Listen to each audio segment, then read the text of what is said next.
है, हम औषधियों के द्वारा उसे पुनः ठीक करते हैं। जब ऐसी स्थिति हो जाए कि पूरे शरीर में सड़न हो तो फिर कटवा देते हैं।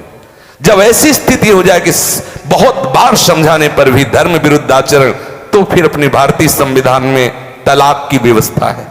फिर वो विधान कर ले, मारने पीटने की जरूरत नहीं है, उसको साबित करके कि आपको बहुत बार समझाया लेकिन आप धर्म विरुद्ध आचरण करते हैं और मैं धर्म के मार्ग में चलना चाहता हूं, इसलिए हम आपको प्रणाम करते हैं, नमस्कार करते हैं, आप अपना मार्ग चयन कर लीजिए।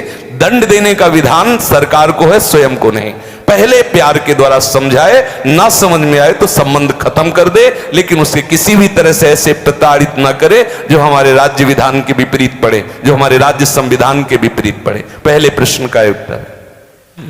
महाराज जी, पत्नी के लिए प्रायश्चित क्या है? क्या भजन से उस स्त्री का कल्याण हो भजन सकता से है? किसी का भी कल्याण किया जा सकता है। अगर वो व्यभिचारिणी पत्नी है और हमारे प्यार से वो सुधरना चाहती है तो भगवान नाम का आश्रय लेकर के उसे मार्ग में बढ़ाना चाहिए। वो निश्चित भगवत प्राप्त हो जाएगी, उसका निश्चित सुधार हो जाएगा। जब वैश्याएं भगवत प्राप्त हो गई तो वो क्यों नहीं हो सकती? गलती किसी से भी हो सकती, पहले गलती देखने वाले को देखना चाहिए कि मेरे अंदर गलती है कि नहीं। यदि नहीं है तब ये प्रश्न आता है संभालने का, यदि है तो पहले आप अपने में ब्रेक लगाइए।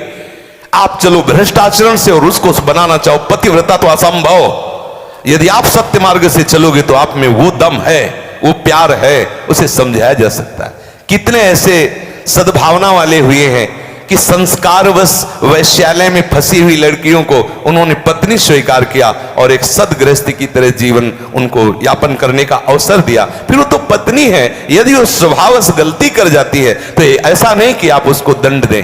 प्यार के द्वारा आदत है बिगड़ गई, उसे संभाला जा सकता है, आदत से सुधार किया जा सकता है। यदि नहीं सुधरती तब त्याग का प्रश्न उठता है, फिर उसे त्याग दे देना चाहिए, दंड देने का अधिकार नहीं।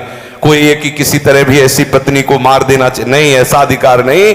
भारतीय संविधान में और भागवतिक संविधान में, दोनों में नहीं। त्याग कर दो, आपका संबंध नहीं बनता तो नमस्कार, आप अपने मार्ग को देखिए। हमारा आपका पाणी ग्रहण संस्कार हुआ था धर्म पूर्वक चलने के लिए। यदि आप धर्म पूर्वक नहीं चलती, आप स्वीकार करो कि आपको बहुत बार समझाने पर भी फर्क नहीं पड़ा, इसलिए आप अपना मार्ग चयन कर लीजिए। ऐसा चलना चाहिए। और उद्धार तो अपिचेत दुराचारो भजते मां मनन भाग। जिसने ये निश्चय कर लिया अब लो निशानी अपना, आज से ही वो परम पवित्र है, आज से अभी साधुरे समंतव्या सम्यक व्यवसिता। ऐसा गलती होती रही, स्वभावश गलती है, आज से अब नहीं करूं। उसी समय से वो महात्मा है, वो पवित्र है, भगवत शरणागत है, इसलिए उसको आदर देना चाहे।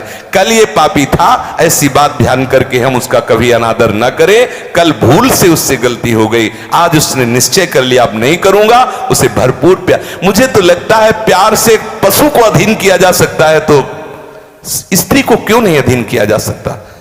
मुझे तो लगता है यदि हम उसकी एक एक वृत्ति को अपने प्यार में पगा दें तो संभाला जा सकता है। प्यार एक बहुत बड़ी सामर्थ्य है, प्यार में बहुत बड़ी सामर्थ्य है। कोई कितना भी गंदे स्वभाव का पुरुष हो या स्त्री हो, यदि वो परस्पर एक दूसरे को प्यार देने लगे तो सबको प्यार की भूख है, सबको प्रेम चाहिए, सबको चाहिए अपनापन। हो सकता है आपके द्वारा वो अपनापन उसे ना मिलता हो जो उसे चाहिए, अगर वो पूर्ण होने लगे तो हो सकता है उसका स्वभाव सुधर जाए। हमें हर तरह से पहले प्रयास करना चाहिए कि हमारी पत्नी हमारे भाव के अधीन हो जाए, हमारे सत्मार्ग में चलने वाली बन जाए। जब ऐसा ना हो तो अंतिम बात है त्याग दे, उसे दंड विधान के द्वारा स्वयं दंड न दे।